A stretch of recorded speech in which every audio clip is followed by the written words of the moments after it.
everyone, and welcome back to our next trigonometry lesson. Now before we look at calculating missing sides and angles in a right angle triangle, you must know how to use your calculator for the sine, cosine and the tangent of an angle. So basically today you are going to learn how to use your calculator in trigonometry. Now, whenever you need to use your calculator in trigonometry, make sure it is on the DEG or the degree mode.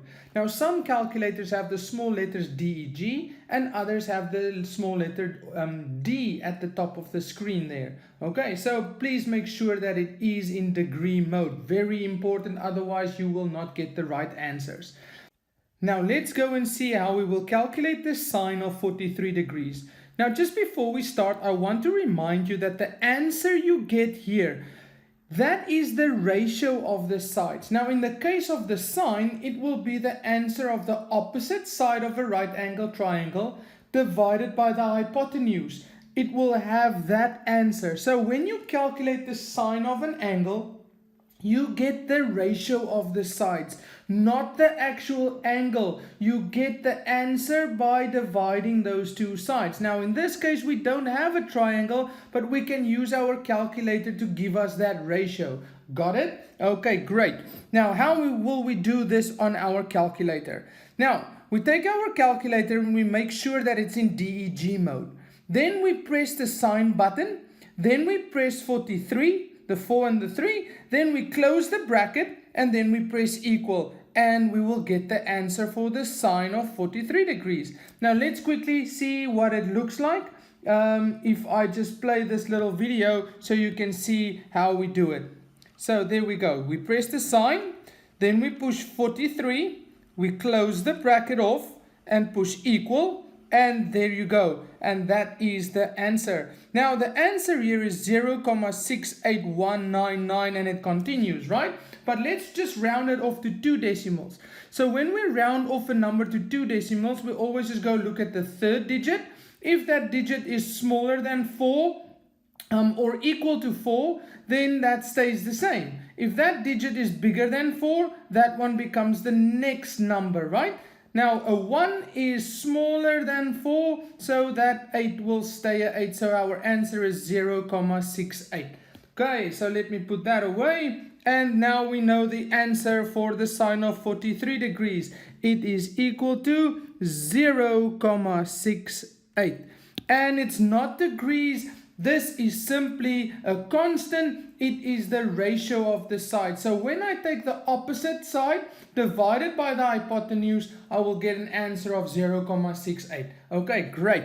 Now, let's go and look at the next one.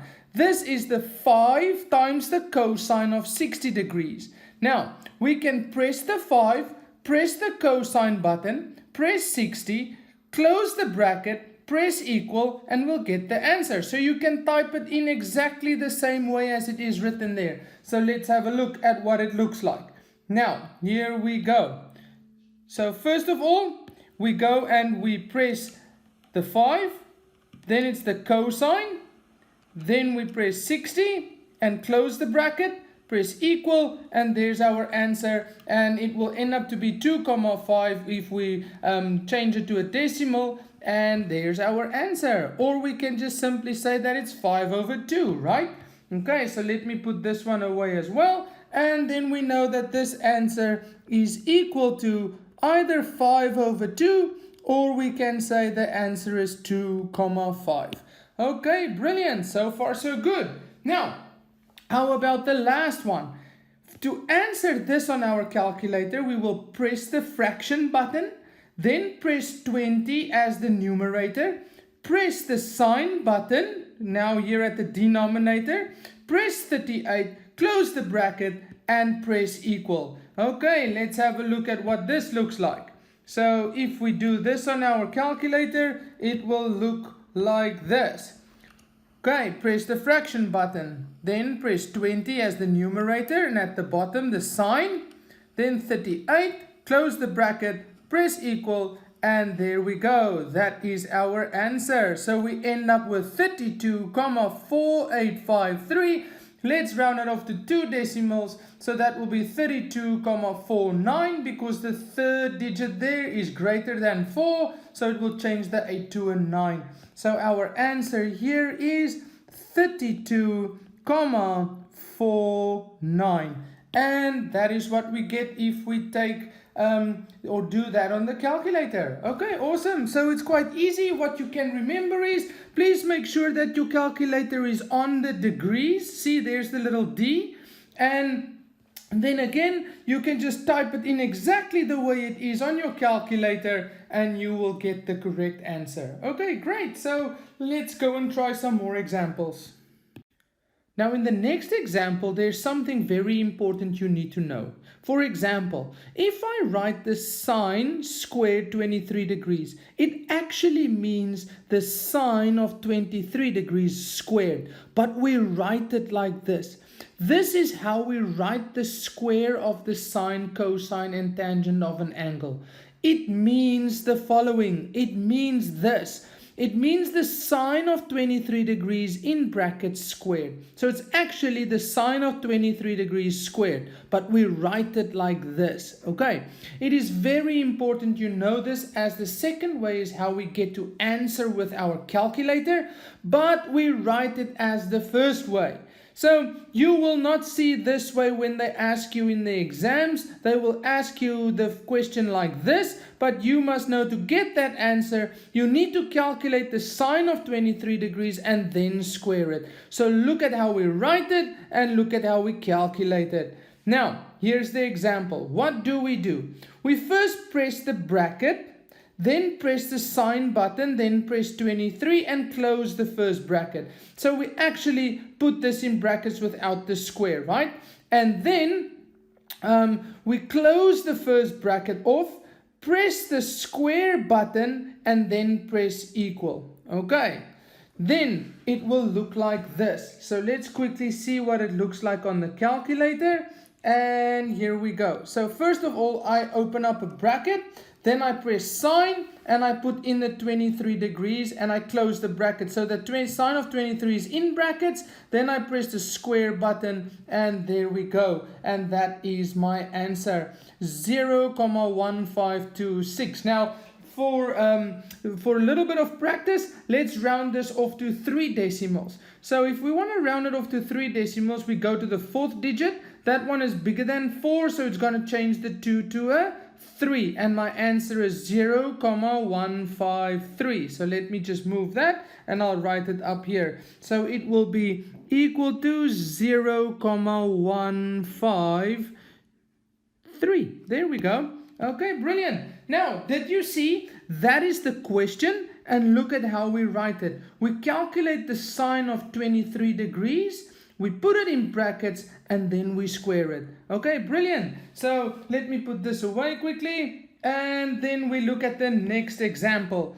So in this one, we want to calculate the sine of 46 degrees squared plus the cosine of 65 degrees squared. Do you see how I read it? Because it's actually the sine of 46 degrees and then we square it. But in trigonometry, we write it this way. Okay, so because there are no special angles, and I'll get to this in a second, these are not special angles, so we can calculate the answer immediately. So I can just type it like that into my calculator. So let's see how this goes. Now, we press the bracket. Then we put the sine of 46 degrees in that bracket. We close the bracket off and then we square it. Okay, great. Then we press plus. Then we open up the bracket because we want to put the cosine of 65 degrees inside that bracket. Close the bracket off, square it. And then we just press equal. And we end up with that answer. So if we round it off to 3 decimals, it will be 0,696. Why? Because that 4th digit is smaller than 4 and not equal to 4, so the 6 stays as 6. Okay, great.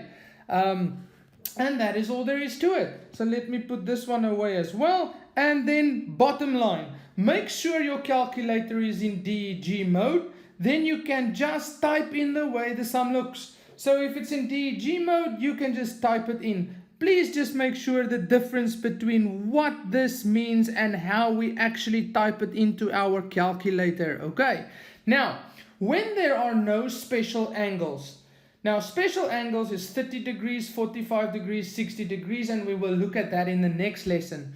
Then you can calculate the final answer immediately. So if there is no special angle, I can just calculate my answer immediately. That's why I typed all of this in one go on the calculator and got one answer. Okay, great. Now, when we have special angles, we actually need to show our steps, and we will look at that in the next lesson. Now, let's go and try some other examples so that you can see if you mastered the calculator. Now, here are some examples for you to try. Give them a go. Once you are ready, resume the video to see if you calculated correctly.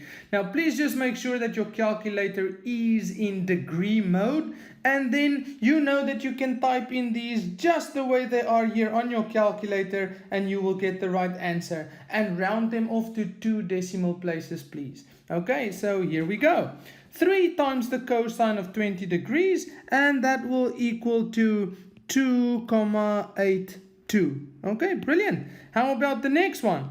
The tangent of 135 degrees, that equals to -1. And the sine of 356 degrees squared plus the cosine of 256 degrees squared, that will equal to 0,06 or 0,063 to 3 decimal places.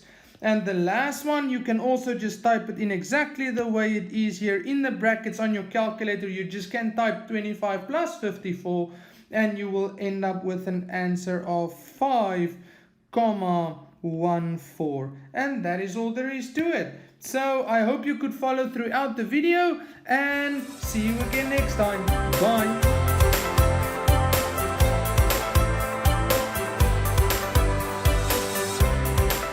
This is your host Richard T, and thank you for joining us.